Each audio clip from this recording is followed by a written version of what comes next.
কিরে বন্ধু, টাই টুই কইরা কই থেকে আসলি? চাকরির ইন্টারভিউ দিতে গেছিলাম রে বন্ধু। চাকরির ইন্টারভিউ? Wow. তুই আর চাকরির ইন্টারভিউ বলিস কি?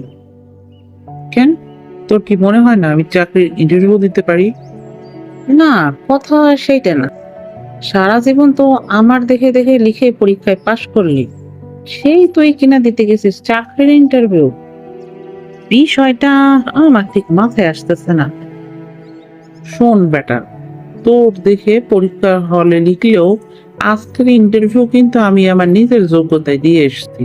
এখানে কিন্তু তোকে দেখে বা তোকে জিজ্ঞাসা করে আমি কিন্তু কোনো ইন্টারভিউতে কিছু বলিনি। আমাকে যা জিজ্ঞেস করা হয়েছে তাই বলছি। মজার বিষয় কি জানিস, আমাকে মাত্র একটি প্রশ্ন করেছে। একটি প্রশ্ন করেই তারা বুঝতে পেরেছে তোর বন্ধুর যোগ্যতা কি, যার জন্য তারা আমাকে আর দ্বিতীয় প্রশ্ন করেনি। এইবার বুঝলি তো, আমি কিন্তু স্টুডেন্ট হিসাবে একেবারেও খারাপ না। কি বলিস? মাত্র একটা প্রশ্ন ধরেছে?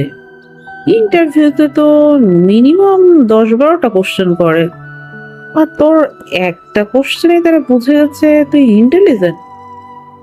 কি এমন প্রশ্ন করেছে একটু বলতো, আমিও শুনি, যে তুই এত দক্ষতার সহিত উত্তর দিয়েছিস যে তারা তোকে আর দ্বিতীয় প্রশ্ন করেনি।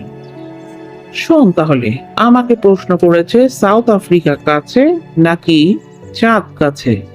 আমি বলেছি, স্যার এটা এত সহজ প্রশ্ন, এত সহজ প্রশ্ন যে এই প্রশ্নের উত্তর আমার পাশের বাসার যে বলদ আছে বল্টু, সে বল্টুও দিতে পারবে। ওই বেটা, তুই কি উত্তর দিয়েছিস সেটা আগে বল, বল্টু পল্টুর কথা পরে হবে। ওফ, কাম অন দোস্ত, তুমিও কি বলদ হলে নাকি? এই চাঁদ আর সাউথ আফ্রিকা কোনটা কাছে তুমি কি জানো না? এটা তো ছোট বাচ্চাও জানি। সাউথ আফ্রিকা কাছে না, বুঝছো? চাঁদ কাছে, চাঁদ চাঁদ।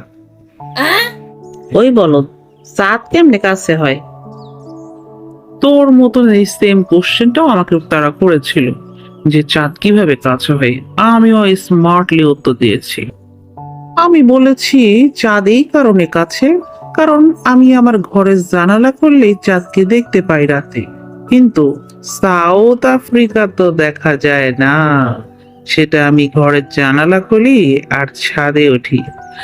ছাদ থেকেও চাঁদ দেখা যায়, ঘরের জানালা থেকেও চাঁদ দেখা যায়, আবার রাস্তা থেকেও চাঁদ দেখা যায়, কিন্তু সাউথ আফ্রিকা কোনো জায়গা থেকে দেখা যায় না।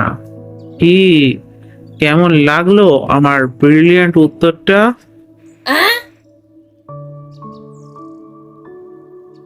তুই শালা বলদ, জীবনে আর কোনোদিন বুদ্ধিমান হবি না। তুই বলদ, বলদই থাকবি।